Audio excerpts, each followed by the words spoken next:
Halo anak-anak. Eh, Tentunya kalian di rumah menjadi anak dari orang tua kalian, dan di sekolah kalian menjadi murid dari bapak dan ibu guru kalian. Apakah kalian sudah bertanggung jawab ketika kalian menjadi anak di rumah dan murid di sekolah?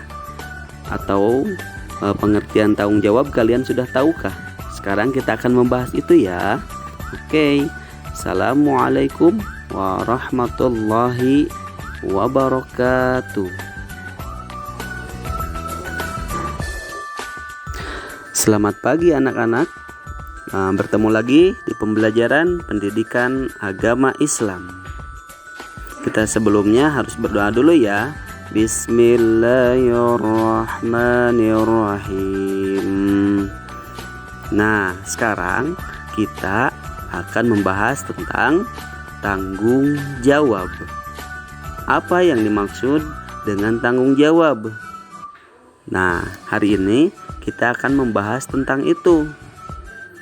Nah, kalian tentunya sudah baca-baca juga kan di bukunya apa yang disebut dengan tanggung jawab.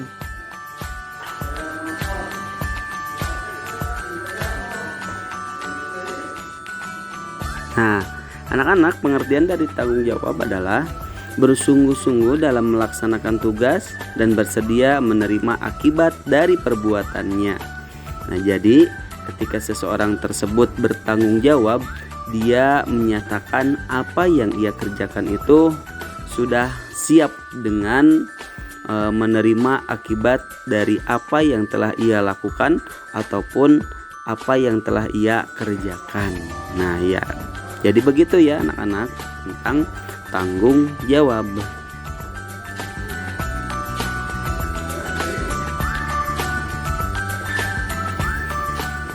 Nah, selanjutnya contoh tanggung jawab ketika kita diberikan amanat oleh orang lain. Diantaranya contohnya yang pertama adalah tanggung jawab diri kita kepada Allah Subhanahu wa Ta'ala. Yang seperti apakah tanggung jawab kita kepada Allah Subhanahu wa Ta'ala? Tentunya salah satu contohnya adalah melaksanakan ibadah dengan sebaik-baiknya.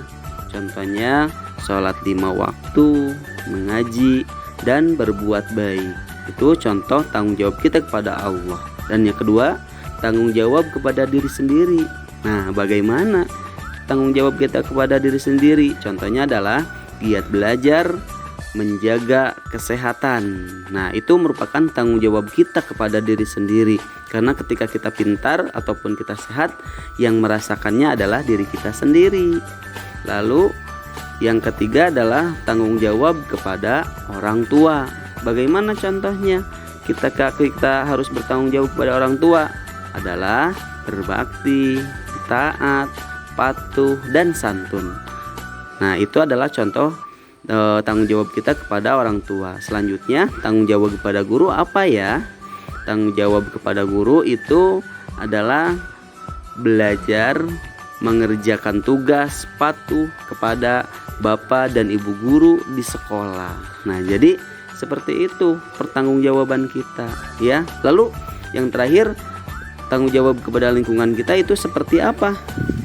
Tanggung jawab kepada lingkungan itu contohnya adalah dengan bisa menjaga kebersihan lingkungan kita di rumah ataupun di sekolah ataupun dimanapun kita berada. Kita harus bisa bertanggung jawab dengan lingkungan kita.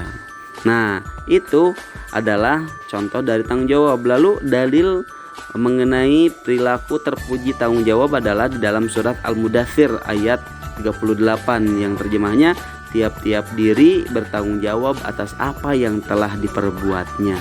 Jadi semuanya apapun yang kita lakukan itu akan dipertanggungjawabkan di hadapan Allah Subhanahu wa Ta'ala.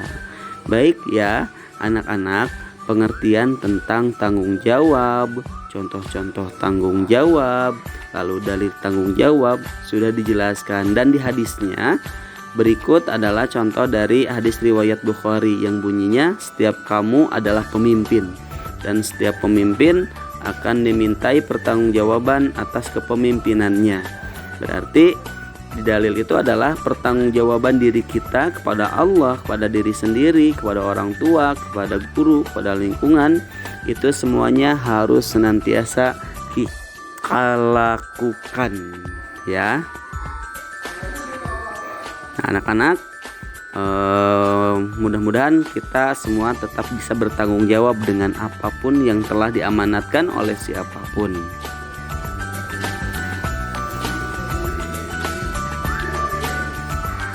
Nah, selanjutnya, apakah hikmah ataupun manfaat daripada tanggung jawab?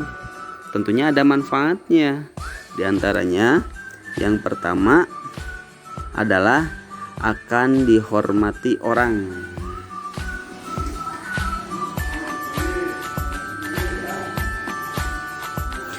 Nah, yang pertama adalah akan dihormati orang.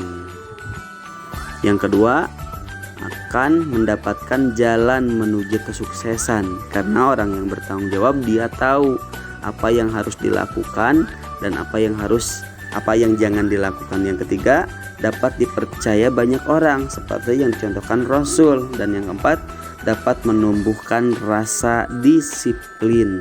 Jika kita bertanggung jawab, manfaatnya adalah yang empat itu diantaranya, ya. Jadi kita harus selalu bertanggung jawab dengan apapun yang telah kita percayakan ataupun kita amanati. Oke, anak-anak, lalu bagaimana lagi ya pembahasan tentang bertanggung jawab ini? Nah, kalian di rumah juga harus belajar ya untuk bertanggung jawab pada apa-apa yang telah ada di sini. Oke, mungkin itu saja materi yang dapat Bapak sampaikan untuk hari ini. Terima kasih ya. Wassalamualaikum warahmatullahi wabarakatuh.